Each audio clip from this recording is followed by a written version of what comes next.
Good evening, I'm Eddie Flores. We begin with a story you'll see only on 4. A Port Isabel man accused of using the new open carry law to threaten people at a local Walgreens. CBS 4's Nestor Mato is here to explain what happened and what new questions are being raised. Nestor.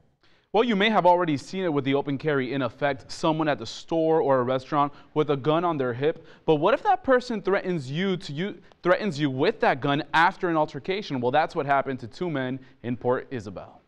I think it's kind of scary that someone can just walk in with a gun and threaten someone. That's exactly what Port Isabel police say happened at the Walgreens on State Highway 100. Last Thursday, investigators say 63-year-old Douglas Gonzalez walked into the pharmacy and shortly after got into an argument with another shopper. Police say Gonzalez walked out after the altercation but walked back in with a gun. He went back to his vehicle, put his gun holstered on his hip, and went back inside. Detective Armando Mora says Gonzalez, who has his concealed weapons license, went back to confront the man. He says Gonzalez used the open carry privilege to threaten the man's life and another shopper who was witnessing the whole thing. He was going to shoot him and kill him. He did fear for their life because he had his gun with him. Alicia Woodkins, who frequently shops at the Walgreens, says she never imagined something like this could happen. I haven't thought about it, but I wouldn't expect it either. Seeing people with guns in public places is becoming more common since the open carry law took effect in Texas this year. Attorney Rick Barrera says there are rules. By no means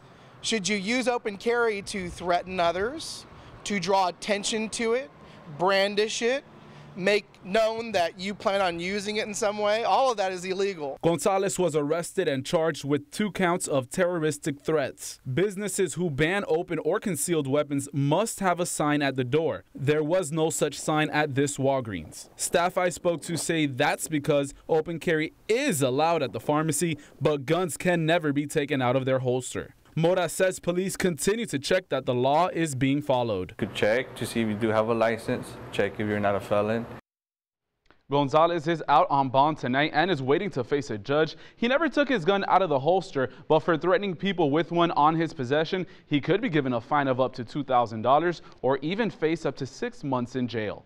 In the studio, Nestor Mato, CBS 4 News and ValleyCentral.com.